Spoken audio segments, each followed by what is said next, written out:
nesse bloco nós viemos conversar com a neuropsicóloga Gabriele Ribeiro para nos falar se é realmente verdade que a ansiedade não tem cura.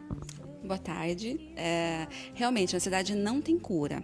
Ela tem tratamento e chega a graus de normalidade muito próximos de uma cura.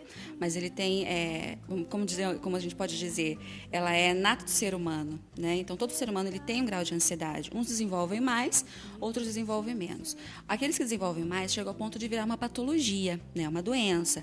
E os que desenvolvem menos, vamos dizer que usam isso a favor de si na sua própria vida. Antes de mais nada, o que vem a ser ansiedade? Ansiedade a gente fala que é excesso de futuro. Né? A pessoa vive sempre no futuro, sempre projetando as coisas, não consegue organizar o seu presente, não consegue viver o seu presente. Né? Então está sempre muito preocupada com o que vai acontecer lá para frente, o futuro dos filhos, o seu próprio futuro. Então é sempre como se o tempo cronológico estivesse lá na frente. Ela não consegue observar o seu presente, fazer com que ele fique funcional, fazer com que ele fique realmente real. Então ela sempre vivendo no futuro, ela não consegue viver os prazeres, né, do presente. E quais são as principais causas da ansiedade? Então, as causas da ansiedade, elas vêm desde uma questão de traumas infantis, ou questões, por exemplo, como a pessoa acha que ela não vai ter condições, ou financeiras, ou emocionais, de manter um emprego, ou um relacionamento. Então, ela sempre fica projetando questões que preocupam a ela e tiram ela de um senso real de realidade, ali no sentido do presente, né? Os perigos e os descuidos na alimentação podem influenciar na porcentagem da ansiedade? Na verdade, é o inverso. Quanto mais ansioso, mais se alimenta. Né? É como se fosse um abastecimento. A pessoa precisa estar sempre abastecida e movimentando a fala, movimentando a alimentação para preencher esse vazio que a ansiedade promove, esse vazio do momento concreto, do presente. Então ela vai buscar muita questão de comida, outras pessoas vão para bebida, outras pessoas vão para droga, às vezes tudo misturado, né? Então são situações bastante importantes de serem vistas, porque vai afetar muito o cotidiano dessa pessoa e, consequentemente, com quem vive com ela. Em tempos de crise mundial, os empresários ficam angustiados com a crise, né? Os alunos que vão para a escola ficam preocupados com a nota. Como driblar isso? Todo o processo terapêutico que envolve a questão da ansiedade, ele vai fazer com que o paciente ou o cliente, ele passe a ver as reais possibilidades que ele tem para o hoje. Né? O que ele deve fazer para que, no futuro, ele consiga bons resultados, mas partindo do hoje, partindo daquilo que ele tem enquanto fato, enquanto processo real de continuidade da vida, vamos dizer assim. A ansiedade pode atrapalhar o desenrolar do desenvolvimento de um aluno na escola ou de um profissional no seu trabalho? Sim, atrapalha, vamos dizer assim, que muito das funções, dos resultados que a gente espera que aconteça. Um profissional ansioso, ele não vai conseguir focar naquilo que ele tem que focar no momento, ele vai estar sempre projetando coisas do futuro. O aluno ansioso vai estar sempre esperando uma boa nota, ou às vezes não tendo condições para executar essa boa nota.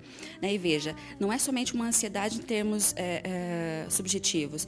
Tem muita questão onde a gente consegue detectar reações orgânicas, como falta de ar, taquicardia, tremores, amortecimento do corpo. Então, tudo isso vem como um prejuízo bastante grande, bastante sério para todo profissional, aluno, qualquer pessoa que esteja envolvida nisso. Né? A ansiedade ela é muito mais ampla do que a gente pode imaginar, porque dentro dela existem as fobias, os medos, os transtornos. Né? Então, se fosse somente a ansiedade como termo, a gente, vamos dizer que teria uma forma mais tranquila de resolver, mas cada um tem um aspecto diferente, né? Fobias são diferentes de medo. Os transtornos têm uma questão aí já envolvendo a questão neurológica, né? Então o trabalho tem que ser bastante específico, descobrir o que está causando a ansiedade, o que ela já prejudicou no indivíduo. Gabriela, as mulheres sempre estão preocupadas com seus filhos, né, com o futuro dos filhos. Elas devem seguir esses mesmos planos para driblar a ansiedade? A questão filhos, assim, a gente que é mãe, no caso, a gente sempre quer que o filho tenha um bom futuro, se crie bem, né? Que tenha mais condições que nós tivemos. Mas quando uma mãe, ou um pai, ou um parente próximo cria ansiedade ou gera essa ansiedade no seu ato de viver, vai gerar isso na criança também. É como se depositasse várias expectativas nessa criança e ela não vai ter, quem sabe, condições ou repertórios para dar conta disso. Então, uma mãe consciente, um pai consciente de que tem a obrigação, vamos dizer assim, de proporcionar um bom futuro para o seu filho, eles vão ensinar esse filho a viver o real, a viver o momento, aquilo que ele tem como concreto dentro da família, aquilo que ele tem como ferramentas para poder desenvolver um bom crescimento, um bom desenvolvimento. O ansioso deve redefinir todo o seu estilo de vida para fugir dos prejuízos causados na saúde mental e física? Sim, ele precisa de uma orientação, né? Assim como a ansiedade, quando ela começar a prejudicar a vida social, a vida relacional, é interessante que busque-se ajuda de um bom profissional, de um bom terapeuta, aquele que você confia, né? Para que ele possa ajudar você a reorganizar rotinas, a reorganizar os conceitos, a reorganizar toda uma questão do pensamento positivo, né? Porque a ansiedade vai trazer também os pensamentos negativos, aquilo que não vai acontecer ou aquilo que pode não acontecer. Então, a terapia, no caso, para a ansiedade, é para a gente colocar o valor do presente na vida do paciente. O que o momento atual dele pode trazer como benefício. E assim, projetar, sim, porque nós temos que projetar o futuro, mas sem as questões da ansiedade, sem estar sempre aguardando o futuro chegar, porque nós temos que viver o agora, né? Exercícios e práticas simples para relaxar corpo e mente são opções para o controle da ansiedade? Sim, não podemos esquecer que a respiração ela é um mecanismo extremamente importante para a ansiedade. Respirar, a gente esquece de respirar. As crianças respiram muito mais corretamente que nós, né? Nós respiramos toracicamente, as crianças abdominalmente. Então, a respiração que vai diminuir a ansiedade é a respiração abdominal, onde a gente concentra a energia, o ar, né, a energia no abdômen e, consequentemente, os níveis de ansiedade vão diminuir. Né? Yoga, corrida, exercícios físicos, tudo que o corpo estiver em movimento também vai ajudar a diminuir a ansiedade. O pensamento positivo pode ajudar na questão também do desenvolvimento? Sim, o pensamento positivo e concreto. Né? Não podemos... Pode sonhar. Não pode sonhar, mas com os pés no chão um pouquinho, né? Na verdade, assim, o pensamento positivo ele vai trazer as condições necessárias para que aquilo que você pretende executar dê certo, né? A ansiedade às vezes vem com os pensamentos negativos de que não vai dar certo, que eu vou ter que me esforçar a dobro ou triplo ou fazer determinadas coisas que não estão previstas aí pro real, né? Então, acredito que a questão ansiedade, ela vem com uma somatória de fatores, uma somatória de várias atitudes e projeções para um futuro que não vai chegar tão breve ou que vai chegar brevemente, mas que a gente precisa ter realmente condições reais e concretas de colocar os pés no chão no hoje e ver que realmente temos condições para chegar nesse objetivo, nessa meta que nós traçamos. E qual seria o tratamento para a ansiedade? Então, psicoterapia, né? Na psicologia corporal nós temos várias técnicas, como a biodinâmica, como a biossíntese bioenergética, onde vão realmente concentrar esse núcleo energético da ansiedade e todos os transtornos que vêm, como eu falei, das fobias e medos, e enfim.